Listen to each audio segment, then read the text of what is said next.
most people think about hydrogen, they picture one of two things: fiery disasters or distant, futuristic utopias.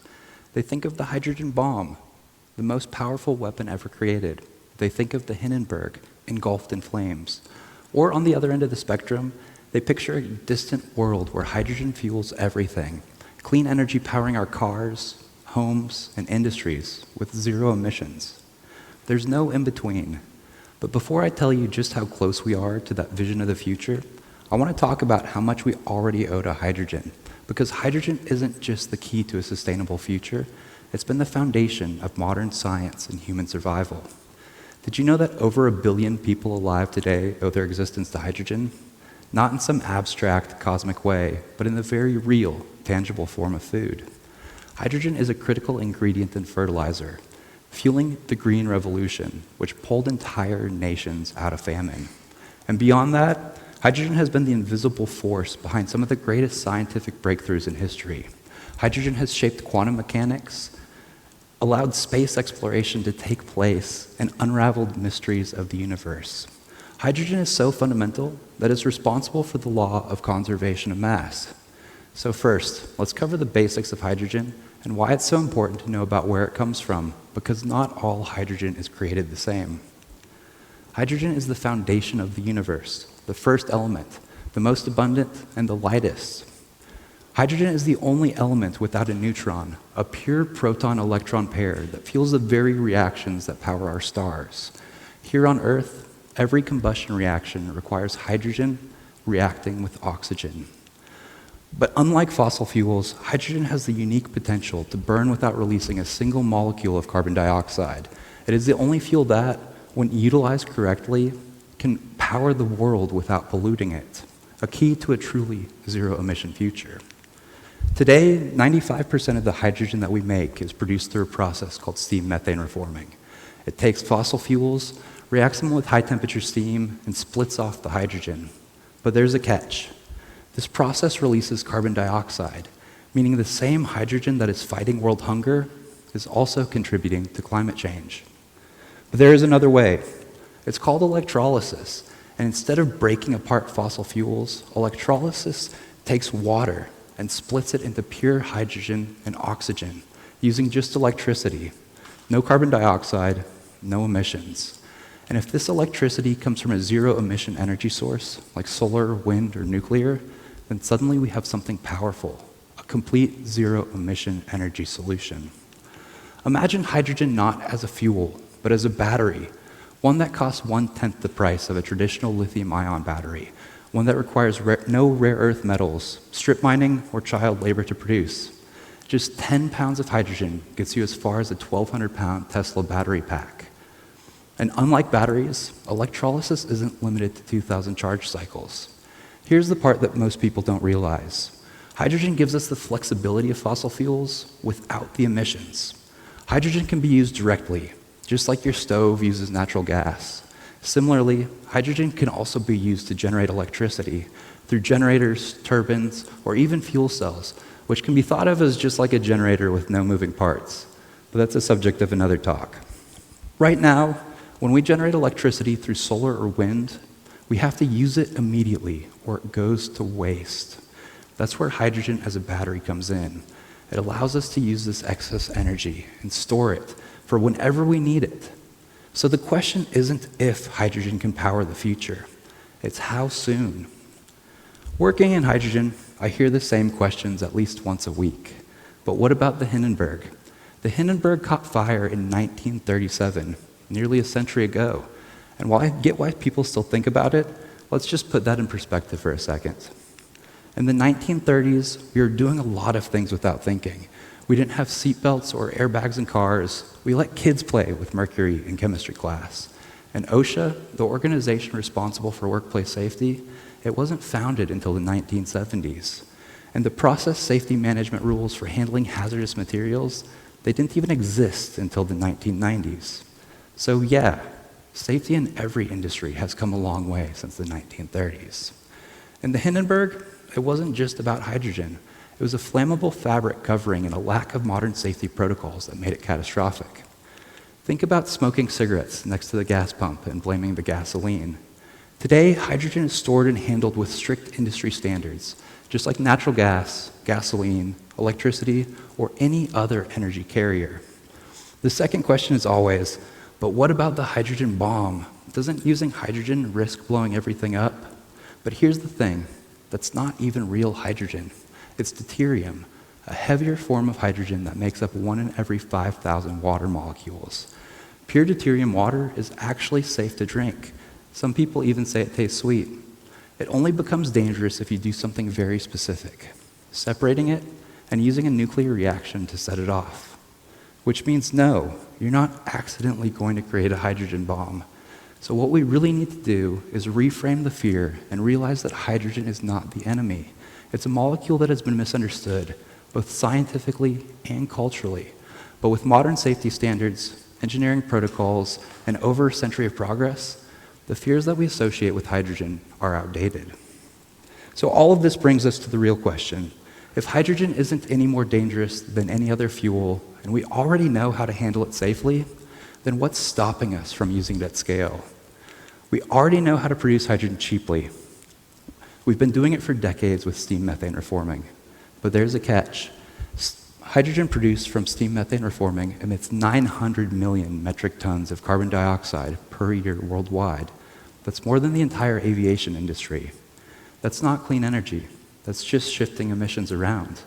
So if we want truly zero-emission hydrogen, we need to make it without fossil fuels. And that's where the challenge has been. Right now, the best commercial electrolysis systems, the ones that split water into hydrogen and oxygen, are only 50% efficient, meaning for every unit of energy you put in, half of it's wasted. And let's be real, no energy system is ever going to scale if it requires twice the input to get half the output. And here's the crazy part. These inefficient electrolysis methods, they're the same ones used to make the hydrogen that filled the Hindenburg. We've been using the same basic technology for well over a century. But the story doesn't stop there, because today, not in the distant future, but right now, we're on the verge of commercializing not just one, but several new hydrogen production technologies that can hit efficiencies of up to 95%. That changes everything. A hydrogen system could store energy more efficiently than a battery, at a fraction of the cost. Hydrogen isn't just another option for the renewable energy future. It's the missing piece. Hydrogen should be thought of as the backbone of an always-on renewable energy grid. Because right now, renewable energy has a problem. It's not always there when we need it. Solar power works when the sun is out, but what about at night? And wind power is great, but what happens when the air is still? Hydrogen fixes this. During the day, we use the excess solar and wind that we would otherwise lose to make hydrogen. And at night, we use that hydrogen to fill our energy needs. Zero emissions, zero waste, renewable energy that's always on. Hydrogen isn't just a fuel, it's a bank for renewable energy, ensuring that we always have power when we need it. Think of a nuclear power plant, like a factory that wants to produce 10 parts per hour every hour. But energy demand doesn't work like that. Sometimes we only need 5 parts, and other times we need 15. Instead of wasting the extra energy when demand is low, we use it to create hydrogen, just like a bank saves money for when you need it later. And here's how it balances the grid. The factory keeps running at a steady 10 parts per hour, and when demand is low, we use that extra energy to create hydrogen, storing the extra parts. And when demand is high, we use that stored energy to convert it back into energy, meeting demand instantly. And this isn't just for nuclear. This is for all renewables. Hydrogen turns solar and wind into 24/7 power. By acting as the factory's warehouse, hydrogen ensures that renewable energy is always available, always balanced, and always accessible. When you wake up in the morning and reach for your breakfast cereal, do you realize that hydrogen plays a role in getting that food to your table? Hydrogen is the critical ingredient in the Haber-Bosch process, producing ammonia for fertilizer. And without fertilizer, we would struggle to feed the world's population. But more than food, hydrogen touches our lives when we touch many metals. And soon, it could be any time we touch anything made out of steel. Hydrogen has propelled some of humanity's greatest accomplishments, launching the first rockets into space, from the Saturn V that took astronauts to the moon to the next generation of spacecraft. Hydrogen has been the silent hero of exploration. Closer to home, hydrogen is powering a shift towards greener transportation. In California, for instance, hydrogen refueling stations are already a reality, enabling fuel cell electric vehicles that emit only water. Looking forward, hydrogen promises even more.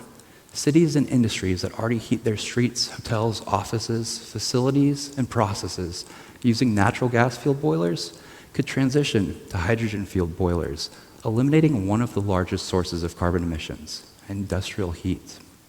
Electronics manufacturers are investigating ways that hydrogen can improve the production of computer chips, those critical little brains in our smartphones and laptops. Hydrogen can also power those huge AI data centers by allowing them to run on renewable energy 24/7. And in medical technology, hydrogen already plays a vital role in cooling the super powerful magnets used in MRI machines, helping doctors diagnose everything from knee injuries to neurological conditions. Hydrogen is also a critical feedstock in the production of pharmaceutical medication. These are just a few examples of hydrogen's versatility. As we develop methods to produce and use it sustainably, free from the existential risk of carbon emissions, hydrogen may well become the cornerstone of our zero-emission future. Just imagine turning something like steel manufacturing into the largest zero-emission industry. It almost sounds too good to be true, but it is true. And this isn't just theoretical. These ultra-efficient hydrogen production technologies already exist. Plasma electrolysis, high-voltage electrolysis, capillary-fed systems, and membrane-free designs. These breakthroughs mean that we're about to unlock an energy storage system that's cheaper, cleaner, and more scalable than anything that we've ever had before. And if we get this right, hydrogen won't just be an option for the renewable future. It'll be the backbone of it. We started this conversation with two extremes. On one hand, hydrogen as destruction, the Hindenburg hydrogen bomb. On the other, hydrogen as a dream, a distant world where hydrogen could fuel everything. And the truth is, it's neither of those things. Hydrogen isn't some distant utopia, nor is it just some dangerous relic of the past. It's here, it's real, and it's ready. For the first time in history, we have the technology to make hydrogen cleanly, efficiently, and affordably. We can store energy better and cheaper than batteries. We can balance the grid without rare earth mining or environmental damage. We can reuse our existing infrastructure instead of throwing everything away to go green. And the best part, we don't have to wait decades. We don't have to reinvent the world. We just have to change the way that we think about hydrogen. Not as an element of fear, not as a fuel for tragedy, but as the key to our sustainable future. The story of hydrogen isn't over. Thank you.